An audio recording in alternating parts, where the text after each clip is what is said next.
Hello বন্ধুরা, এই দেখো আমরা যাচ্ছি আজকে কোথায় বলো তো? মায়াপুর ঘুরতে। আমাদের দাদা ভাই, আমি, আমার ছেলে, আরো অনেকে যাব, সবাই মিলে একসাথে মায়াপুর ঘুরতে। তার জন্য বেরিয়ে পড়েছি। অটো আসবে, অটোতে উঠবো। এই দেখো অটোতে উঠে পড়েছি, আর এই যে এরা সবাই যাচ্ছে। আমরা সবাই এতজন মিলে একসাথে যাচ্ছি মায়াপুর ঘুরতে। সবাই মিলে একসাথে ঘুরতে যাওয়ার মজাই আলাদা, তাই না? আমাদের দাদা ভাইয়ের এক বন্ধু, ওর ফ্যামিলির লোকজন, এরা সবাই। তাদের সাথে আমরাও যাচ্ছি মায়াপুরে। মায়াপুর এমন একটা জায়গা, বারবার গেলেও আবারও যেতে ইচ্ছা করে। তাই আর আমরা সবাই মিলে চলে এলাম মায়াপুর। তা মায়াপুর যাওয়ার আগে আমরা চলে এসেছি জগন্নাথ মন্দিরে। এই জগন্নাথ মন্দিরের নাম অনেক শুনেছি, কিন্তু এখানে কোনোদিন আসিনি। এই প্রথম আসলাম জগন্নাথ মন্দিরে ঘুরতে। তোমরা কে কে এসেছো এই জগন্নাথ মন্দিরে ঘুরতে অবশ্যই জানিও। আমি তো প্রথমবার আসলাম এই জগন্নাথ মন্দিরে ঘুরতে। তা বেশ ভালোই লাগছে আমার, যেহেতু প্রথম আসছি। প্রথম কোনো জায়গায় আসলে সত্যি খুবই ভালো লাগে সবার, তাই না? তা এই যে এবার ভিতরে প্রবেশ করব জগন্নাথ মন্দিরের। মন্দিরটা তেমন একটা বড় নয়, তবে কিন্তু খুব সুন্দর চারিদিকটা, বুঝেছ? তা এই যে আমরা এবার সবাই মিলে ভিতরে যাচ্ছি, জগন্নাথ দেবের দর্শন করব। দেখো অনেকেই কিন্তু এসেছে, যারা মায়াপুরে আসে বেশিরভাগ মানুষই কিন্তু জগন্নাথ মন্দিরে আসে জগন্নাথ দেবের দর্শন করতে। তাই আমরাও চলে এসেছি মায়াপুর যাওয়ার আগে, যেহেতু পরে এই মন্দিরটা, বুঝেছ? ওই যে জগন্নাথ দেব বসে রয়েছেন, দেখেছো? দেখো কত সুন্দর লাগছে দেখতে, আর কত ভক্তরা এসেছেন ওনার কাছে। তা আমরাও এসে ওনার কাছে আমরা একটু মন্দিরটা চারিদিক একটু পরিক্রমা করে নিলাম সবাই মিলে। সবাই করছে দেখে আমরাও করে নিলাম। এবার আমরা যাব, ঘোরাফেরা বেশ ভালোই হলো, চারিদিক অনেকক্ষণ থাকলাম এখানে। এবার যাচ্ছি মায়াপুরের উদ্দেশ্যে। তাই দেখো মায়াপুর চলে এসেছি। জগন্নাথ মন্দির থেকে মায়াপুর বেশি দূর নয়। তোমরা যারা মায়াপুরে এসেছো, তারা জগন্নাথ মন্দিরে এসেছো, তারা অবশ্যই জানবে। তাই এসে অনেকটা দুপুর হয়ে গেছে, 1টা 2টো বেজে গেছে। তাই আমরা এসেছি জগন্নাথ ভেজ বিরিয়ানি, সেই বিখ্যাত রানাদার দোকানে লাঞ্চ করতে। তাই এসে দেখি প্রচন্ড ভিড়, ভিতরে বসে লাঞ্চ করার মতো উপায় নেই। তাই আমরা সব পার্সেল করে নিয়ে চলে এলাম ইস্কন মন্দিরের ভিতরে। তো এখানেই কোথাও একটা বসে সবাই মিলে লাঞ্চ করব।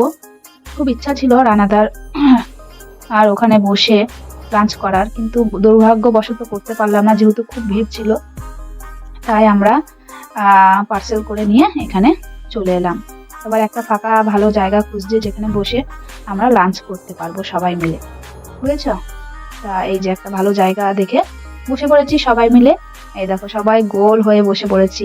আর এই দেখো কত পার্সেল করে নিয়ে এসেছি বিরিয়ানি।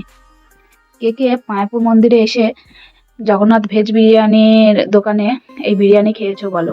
আমি তো এই ফার্স্ট টাইম খাচ্ছি, আর খেয়ে তো আমার বেশ ভালোই লাগলো ভেজ বিরিয়ানি। এর আগে তো নন ভেজ বিরিয়ানি অনেক খেয়েছি, নিজেও রান্না করেছি। তা ভেজ বিরিয়ানি আমি এই প্রথম খাচ্ছি। এই সোয়াবিন পনির এসব দিয়ে তৈরি। তা আমার বেশ খুব ভালোই লাগলো। আর সবাই মিলে এই যে এখানে বসে দুপুরের লাঞ্চ সেরে নিলাম। তারপর একটু রেস্ট নিচ্ছিলাম বসে। আর ওদিকে ওই যে আমার ছেলে এখানে খেলা করতে শুরু করে দিয়েছে, দেখেছো? সবাই খেলছে আর ও খেলতে শুরু করে দিয়েছে। আর আমরা একটু বসে রেস্ট নিচ্ছি, গল্প করছি। তারপর দেখি এখানে ঝর্ণা, দেখো কত সুন্দর ঝর্ণায় জল পড়ছে। আর এই যে জল আছে নিচে, দেখতে পাচ্ছ? এখানে না অনেক মাছ রয়েছে, বুঝেছো? ক্যামেরায় হয়তো দেখা যাচ্ছে না, কিন্তু অনেক মাছ আছে এখানে। তারপর আমরা যাচ্ছি গোশালার দিকে। এই যে একটা গরুর গাড়ি যাচ্ছে, দেখেছো? মানুষ বহন করে নিয়ে যাচ্ছে, কত সুন্দর লাগছে। আমরা এবার যাচ্ছি গোশালার দিকে মায়াপুরের, যেখানে অনেক গরু রয়েছে। এই দেখো গরুগুলোর কত বড় বড় শিং, দেখো।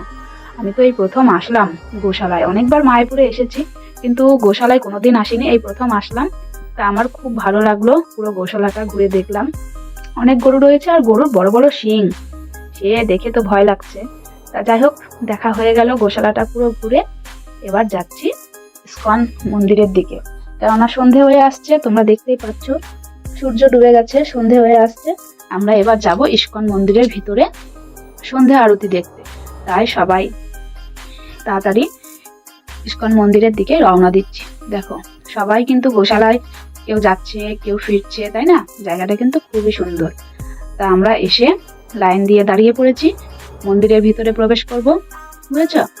ও তার জন্য লাইন দিয়ে দাঁড়াচ্ছি। এখানে চেকিং হবে, তারপরে সবাইকে ভেতরে ঢোকাবে। মোবাইল আরো অনেক কিছু নিয়ে ঢোকা নিষিদ্ধ। তাই তোমাদের দাদাভাইকে বললাম একটু ক্যামেরাটা করে দাও, যেহেতু ভিতরে যাচ্ছি এরপর তো আর ক্যামেরা করতে পারবো না। তাই ও ক্যামেরাটা করে দিচ্ছে। আমরা সবাই লাইন দিয়ে ভিতরে যাচ্ছি। ও তোমাদের দাদাভাই আর ওর বন্ধু, ওরা দুজনে বাইরে ছিল, আর আমরা সবাই মিলে ভিতরে যাচ্ছি। মায়াপুরে এসে সন্ধ্যা আরতি দেখবো না, রাধা কৃষ্ণের তা কখনো হয়? সন্ধ্যা আরতি দেখতেই সব থেকে বেশি ভালো লাগে, তাই না? তোমরা যারা যারা মায়াপুরে এসেছো তারা অবশ্যই জানবে। তা যাই হোক, ভিতরে ঢুকে পড়ছি। তা সন্ধ্যা আরতি বেশ ভালোই দেখলাম, খুব ভালো লাগলো। দিয়ে বাইরে বেরিয়ে পড়েছি। চারিদিক ঘোরাফেরা হয়ে গেল আর সন্ধেও লেগে গেছে অনেকটা। আমরা সবাই গাড়িতে উঠে এবার বাড়ির দিকে রওনা দিচ্ছি। তা বাড়িতে সন্ধে হয়ে গেছে, আমরা গাড়ি থেকে নেমে পড়ে